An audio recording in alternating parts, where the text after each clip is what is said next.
Immigration is always a pertinent topic in the news. You either like it or you don't. But what happens when Donald Trump gets involved? And that's the question that we're going to be answering on today's Upamaka Update.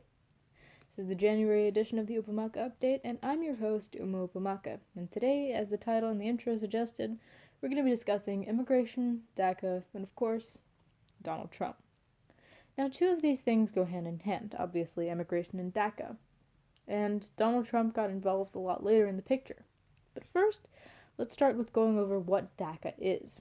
Essentially, DACA stands for Deferred Action for Childhood Arrivals, which means that those who entered this country possibly illegally as a child have the opportunity to stay here because it wasn't their choice to enter this country illegally. However, several Republicans and even some Democrats oppose this position simply because they think it would bring more gangsters or drug dealers to our country. But this isn't really the case. Essentially, DACA provides protection for those who unwittingly came to this country, those who didn't exactly know what they were doing, and essentially they grew up in the United States, making this a home for them now. So it'd simply be unfair to throw them out at this point. And this is where Donald Trump gets involved. For our listeners who are watching the news, you probably know what's coming next.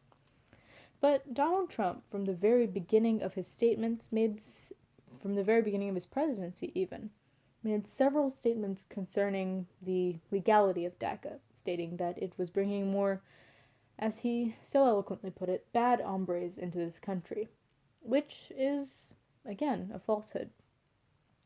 While some illegal immigration has gotten some flack, and understandably so, some people are enraged that people would choose to come here illegally when there are so many struggling to get in, and that position is understandable.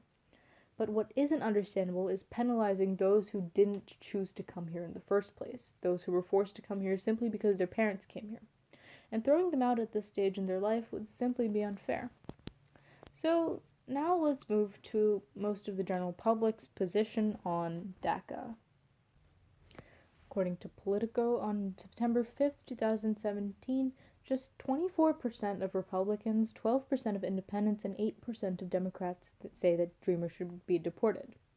Along with this, among voters who say they strongly approve of Trump's job performance as president, around 60% think that these immigrants should be allowed to stay, compared with only 33% who think that they should be deported. So what we see is that even among those who voted for Trump, most people are in favor of these people who came here under DACA staying.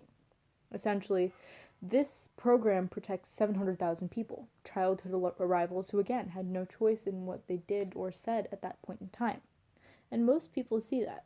However, Trump and Jeff Sessions do not. On the campaign trail, Trump made several false statements concerning the legality of DACA, stating that it allowed drug dealers and other bad people into the country. Again, simply false. So what we see with this is Donald Trump has a very special sort of effect on things. He changes things up, and sometimes that's good and sometimes that's bad. But in this instance, it's upending the lives of around 700,000 people protected under it. So in this case, Donald Trump's influence is not exactly welcome, considering that DACA is a program that protects many innocent people who did not choose to come here in the first place but were forced to, and for whom America is now their home. So in relation to today's topic, we see that immigration isn't always voluntary and that DACA really should stay legal. This has been the Upamaka Update, and I'll see you all next month.